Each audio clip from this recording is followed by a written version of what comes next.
जिस होली के त्योहार को पूरा देश हर्षोल्लास से मनाता है, क्या कोई जानता है कि इस त्योहार की कहां से शुरुआत हुई थी?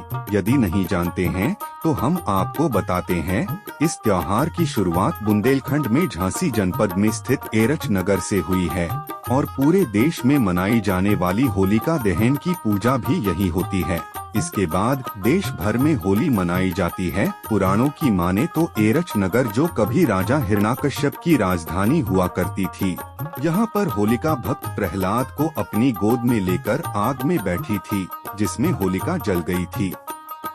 लेकिन प्रहलाद को कुछ नहीं हुआ था, जबकि होलिका की आग में जलकर मृत्यु हो गई थी। कहा जाता है तभी होली के पर्व की शुरुआत हुई थी। झांसी मुख्यालय से लगभग 70 किलोमीटर दूर एरच कस्बा है। यह एरच वही इलाका है जहां से होली के त्योहार की शुरुआत हुई थी। शास्त्रों और पुराणों के मुताबिक वर्तमान में झांसी जिले का एरच कस्बा सतयुग में एरिकच के नाम से प्रसिद्ध था।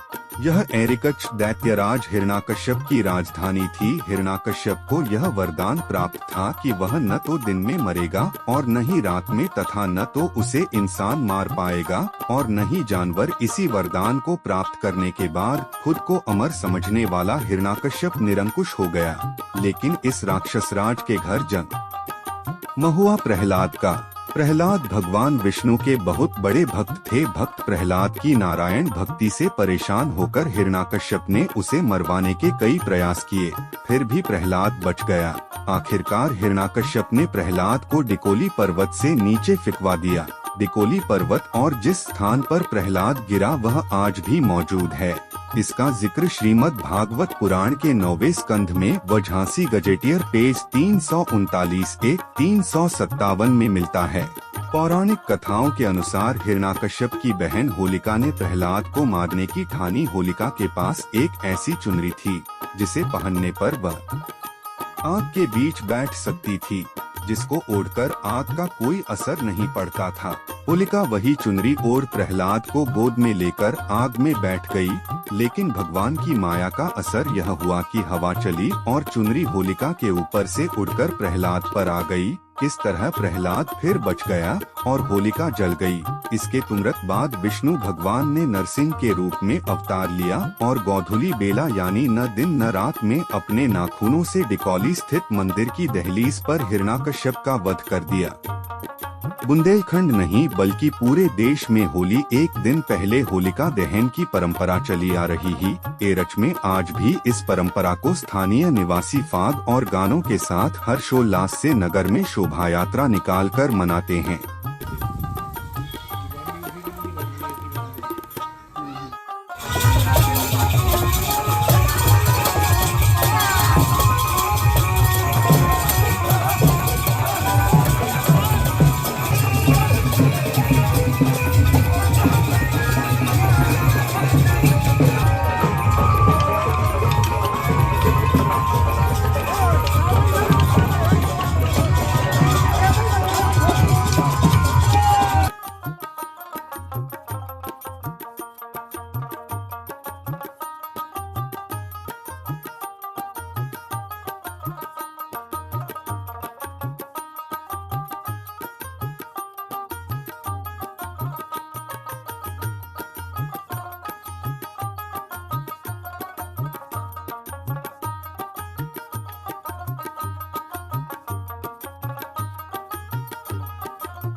भैया शुभ नाम आपका? अमित चौरसिया। अमित जी, ये एरच नगरी का क्या इतिहास है और होली की शुरुआत हुई थी, क्या है पूरी कहानी में? एरच नगरी अति प्राचीन नगरी है। विश्व की पहली राजधानी के नाम से इसको जाना जाता है और होली जैसे अनूठे त्योहार का उद्गम इसी एरच नगरी से हुआ है। पौराणिक मान्यता है कि हिरण्यकश्यप और हिरण्याक्ष दो भाई थे। 12 रूप रखकर भगवान विष्णु जी ने हिरण्याक्ष का वध किया और पृथ्वी को उससे मुक्त करा करके अपने केंद्र पर स्थापित किया। हिरण्यकश्यप को यह बात बड़ी खराब लगी कि हिरण्याक्ष का वध भगवान विष्णु ने किया है, तो विष्णु जी से हिरण्यकश्यप बड़ा द्रोह मानने लगे। लेकिन भगवत कृपा से हिरण्याक्ष के यहाँ जो पुत्र हुए उन्हें हम सब श्री भक्त प्रहलाद जी के नाम से जानते हैं, जो इसी एरच नगरी के बालक हैं और इस नगरी को भक्त प्रहलाद की जन्मस्थली के नाम से भी जाना जाता है। तो हिरण्यकश्यपु ने जब देखा कि उनका पुत्र प्रहलाद भगवान विष्णु की भक्ति में लीन रहता है, मैं छोटा सा 4-5 वर्ष का बालक, तो ये बात उन्हें बड़ी खराब लगी और उन्होंने प्रहलाद को समझाने बुझाने का बड़ा प्रयास किया। लेकिन प्रहलाद जी के मन में भगवान विष्णु के प्रति ऐसा भक्ति का बीज अंकुरित था कि वो मिटने वाला नहीं था। तो हिरण्यकश्यप ने कई सारे प्रयास प्रहलाद जी को मारने के भी किए कि ऐसे पुत्र की मृत्यु हो जाए तो ठीक है, लेकिन भगवत कृपा से इन्होंने जितने भी यत्न किए किसी में सफल नहीं हो पाए। विषाक्त भोजन कराए, काले नाग से डसाया, यहाँ पास में स्थित ग्राम दिकोली है, उसमें जो डीकांचल पर्वत है उस पर्वत की चोटी से नदी में फेंकवाया। लेकिन बेतबा माँ की गोद में, प्रहलाद जी जैसे एक बच्चा माँ की गोद में रहता है, इस तरीके से बेतबा माँ ने सकुशल प्रहलाद जी को वापस कर दिया।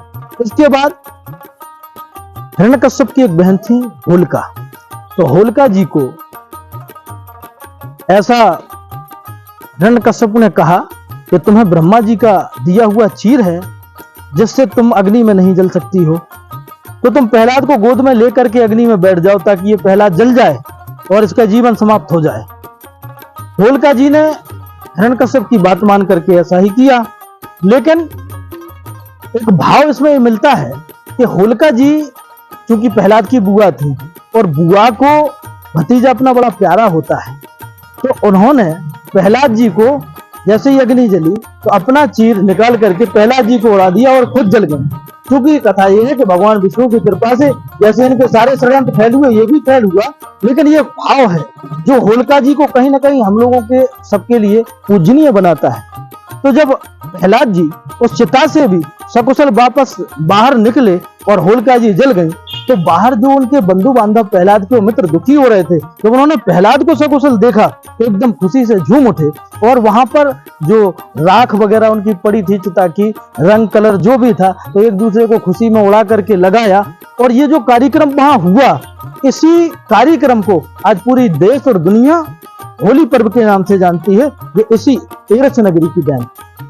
तो ये खुदाई मूर्ति निकली थी, ये यहाँ पर होलिका जी की एक मूर्ति निकली है जिसमें वो प्रहलाद जी को गोद में लिए हैं। ये एरच नगरी की खुदाई में, चूंकि यहाँ अक्सर कर जब भी खुदाई हुई है तो कई सारे सिक्के, ईंटें जुड़े हुए कई तथ्य निकले हैं, जिन्हें एरच की 2-3 किताबें भी लिखी जा चुकी हैं, उनमें इनका प्रमाण मिलता है।